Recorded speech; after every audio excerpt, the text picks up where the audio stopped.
Joining us now to discuss is Daniella Bloom, a national ambassador for JEXIT. Daniella, thanks so much for coming on. Can you first explain what JEXIT is? Yes, Jews exiting the Democrat Party, and not a moment too soon.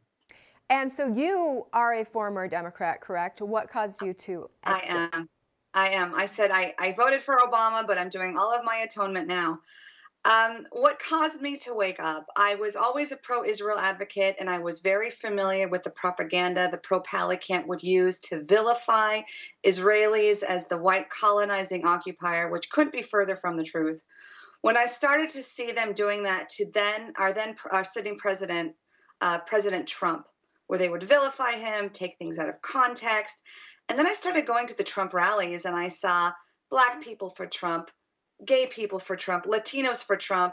It was certainly not the narrative that was being shown in mainstream media. And I started to wake up, and especially in how they handled the vaccine mandates. When you mess with my children and you mess with Israel, now you have my attention. So now we have a focus on American universities going back to college right now. Universities are on edge. They had really intense protests, tons of arrests of students in the spring. Vanderbilt saying they're doing mandatory meetings for all new freshmen coming in so they understand the free speech or lack of free speech rules, some students would say, at Vanderbilt to make sure students know if you do this, you may get arrested.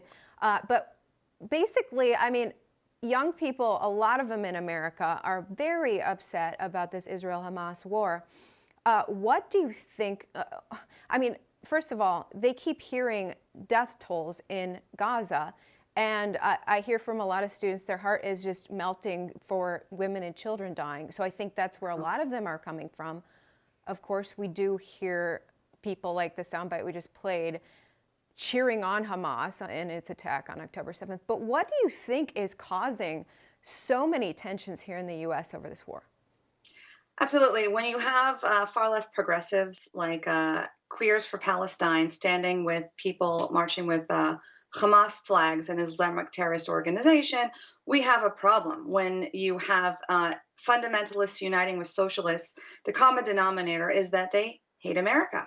They hate Judeo-Christian values. And there is such a hypocrisy when the silence is deafening when it comes to women and children in Afghanistan, for example, who at this point have regressed. They have no rights. They cannot be walked alone. They have no voice. They can't choose what they wear. Child brides are still legal. The silence is deafening when it comes to true tragedy in so many other Arab countries, but only when it comes to Israel, there is such a disproportional scrutiny. And I think to answer your question, it's because the Jews, the perception of the Israelis today that have been marketed on campus is that Israelis are white colonizers from Europe, which couldn't be further from the truth. Israel is made up of 60%, 70% of Black and brown Israelis, Jews who've come and who were kicked out of Arab countries, African countries, and there are 2 million Arab Muslims living in Israel happily right now. So again, you're talking about a lot of useful idiots uniting. So how do we get peace in the Middle East?